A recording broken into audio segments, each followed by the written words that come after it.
Hello, Murrow. Mr. Williams here, Assistant Principal of Guidance, along with Miss Walker, social worker, who's located on the second floor, room 204. Today, we're going to be doing a brief presentation for you on trauma adjustments in terms of getting back into the swing of things, coming into the building, should you be coming in, and some coping mechanisms that you can utilize to move through some of these challenging times that we've had. Our wish for you is that you're safe and well, and your families are too, and we look forward to seeing you soon.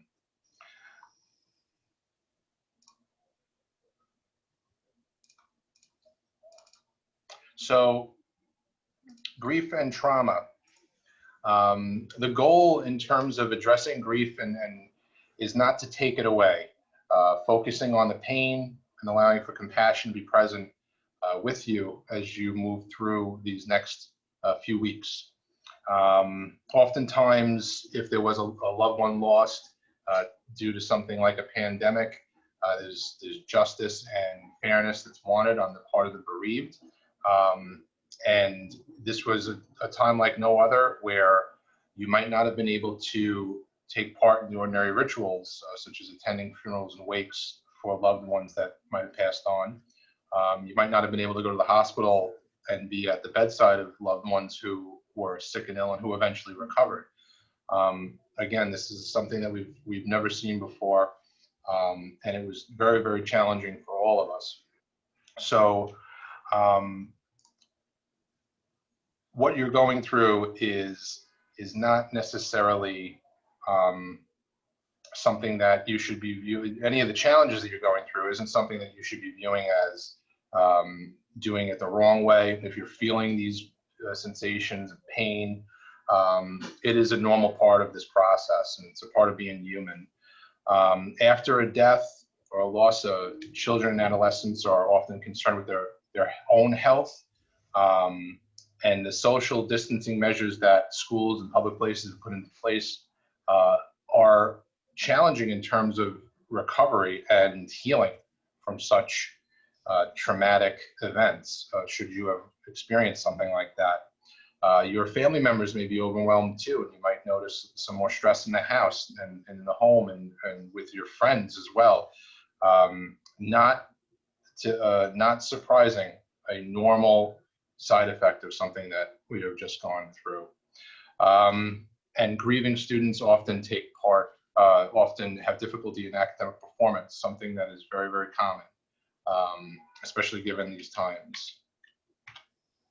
Some strategies, and Ms. Walker is going to be going through this more in her side of the presentation. Finding your 15, which is going to be something that we're going to hopefully spread throughout the community. Finding the 15 minutes a day where you attend to yourself, and it's self-care is on the front burner, and you're enjoying those moments, and whether it's with a friend or a family member, but you're finding that 15 minutes to heal and enjoy, because it could be very easy to lose track of time. Reading, journaling, exercise, appropriate use of humor, and relaxation techniques as well, which we're going to be sending out to the community also. What resources are available at Murrow? All of you have a guidance counselor. There are 14 of them. We have school social worker, Ms. Walker. We have 2 school psychologists, and we also have a social worker from OSID, Ms. Watson, who some of you may be familiar with from the spring, where Ms. Watson and Ms. Walker led listening circles. We still have our 3 community-based organizations, RAP, the Relationship Abuse Prevention Program, Brooklyn Center for Psychotherapy, and the Jewish Board. They're all located on our campuses. They will be providing remote one-to-one supports, and they are reachable through email or through a referral with your guidance counselor. To find your guidance counselor's email on the website, go to Departments, Guidance, contact your guidance counselor, and you'll see their emails there should you want to be linked up with one of these support systems. We have tiered support here at Murrow. Like I said, everybody has a guidance counselor who works with them on social, emotional goals, academic goals, post-secondary goals. Should you need a higher level of care at a more short-term time frame, we have our school social worker, Ms. Walker or Ms. Watson from OSID. And then our 3 community-based organizations can provide a higher level of care for a more long-term basis. And some of them actually last through the summer. And they're available 12 months out of the year. Even when we're not in session in the summer, students are still receiving supports through such agencies as the Jewish Board. And then we also have NYC Well, and their contact information is right there. So I'm going to turn it over to Ms. Walker.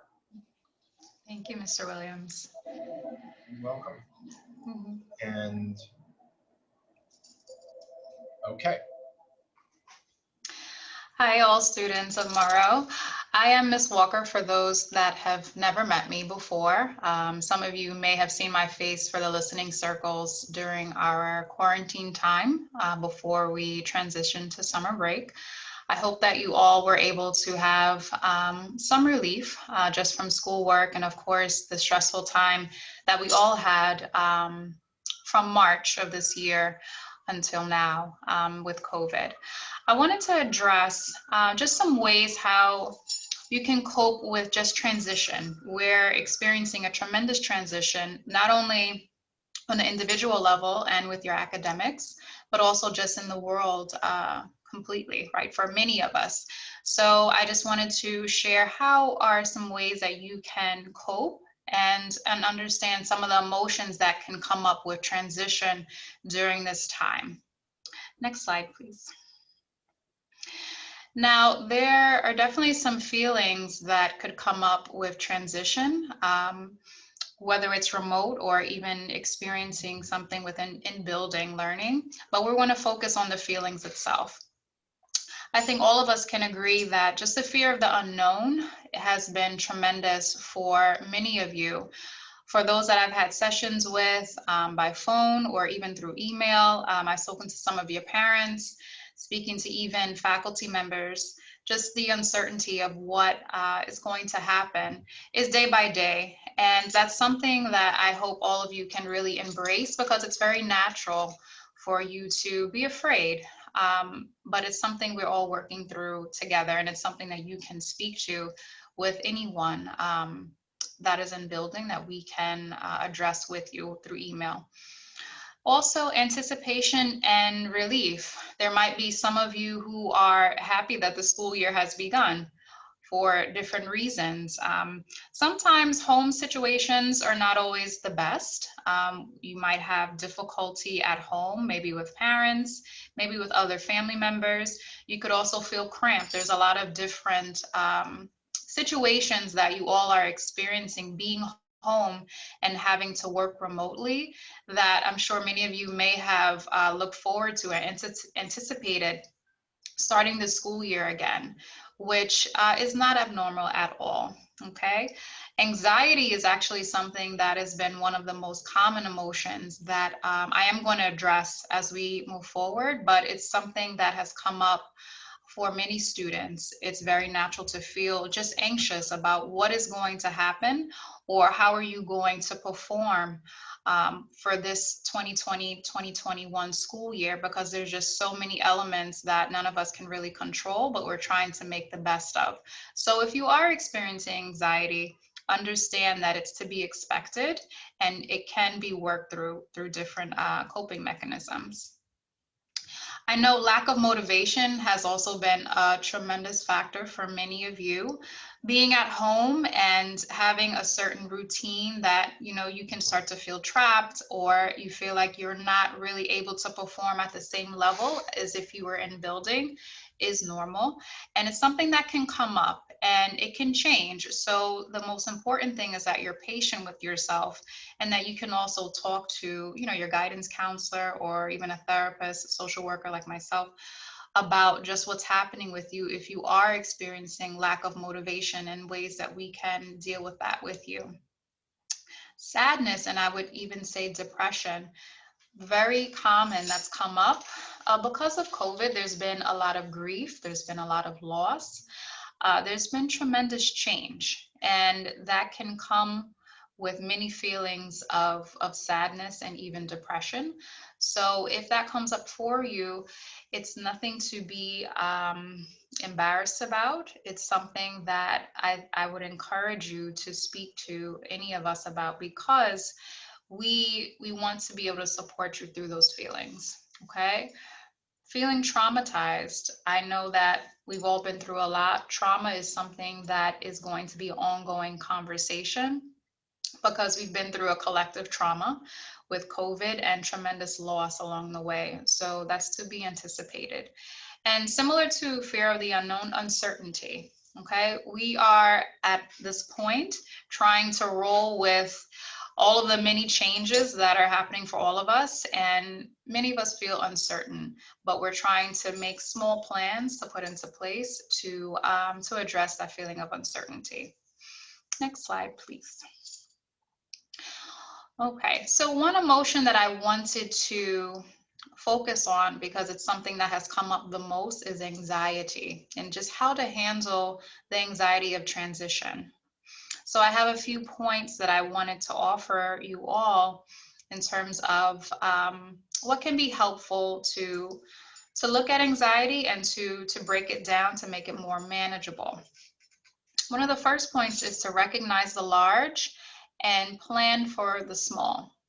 Now, in terms of what does that mean, right? So recognize the large. We all have long-term goals. We have the big picture, as some people would say. And that big picture for you at this point could be a new school year. But at this point, what can help break that down is just planning for the small, right? The beginning of the school year is starting very soon. And it's important for you to recognize that focusing on small and achievable goals can help you move towards the large. And that is what's going to help you to progress, and can also create a sense of order and make you feel successful as you move along the timeline for this school year. So I would encourage you all, make manageable goals, decide on what kind of year you would like to have, and see how you can make that happen within the framework that we have available to us for this year. Put daily routines in place to support this major change. As I mentioned, this is a tremendous transition, right, for all of us. By putting daily routines together, you are able to make sense of all of the stress, the overwhelm, the uncertainty that is characterized by this time.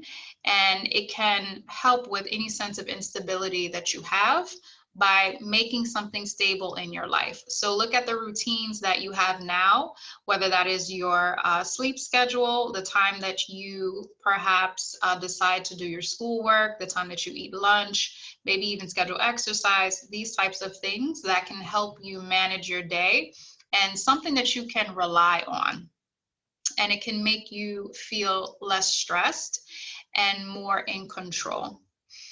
Who can I run to, right? I want you to consider all the therapeutic supports that feel safe for you in a time of need. As Mr. Williams mentioned, there's a number of therapeutic supports available at Murrow. I would encourage you all to take advantage. If you ever are feeling that you need someone to talk to, there are many available, as he mentioned, okay? And to accept that this is our new normal.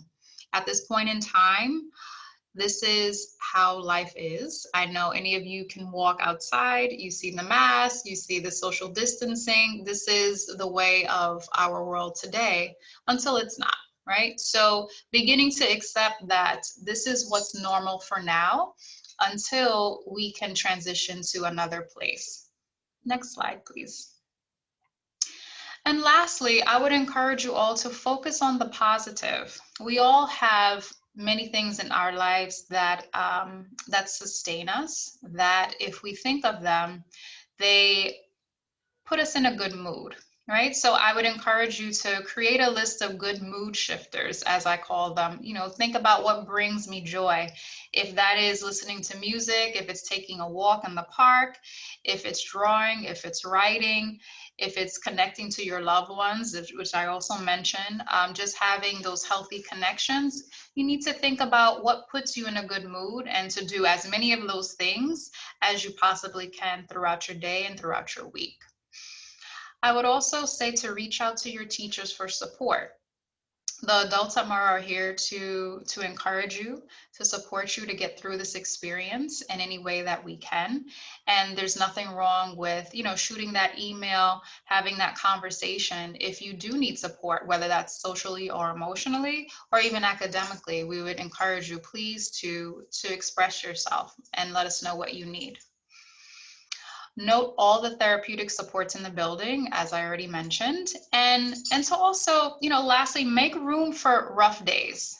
Not every day is going to be, as we say, perfect. It's not going to be all sunshine. However, it doesn't mean that there won't be a return for a good day. And also, those are the days that you want to do as many things as you can that put you in a good mood or support you the best way possible. Okay, if you have any questions, if you would like to reach out to me, my email is f as in Frank Walker at schools.nyc.gov. Feel free to email me anytime if you have a question or if you feel that there's something that you're going through, or if you want to schedule a session with me, whether that's by phone or remote, or, you know, even if you want to communicate by email, that's perfectly fine. Okay, thank you. Thank you, Ms. Walker. And thank you, everybody, for your attention. Remember, reach out if need be. The supports are here for you, and you're not alone in this. We wish you all the best. I hope that you and your family are safe and well, and look forward to seeing you should you be coming into the building. Thank you.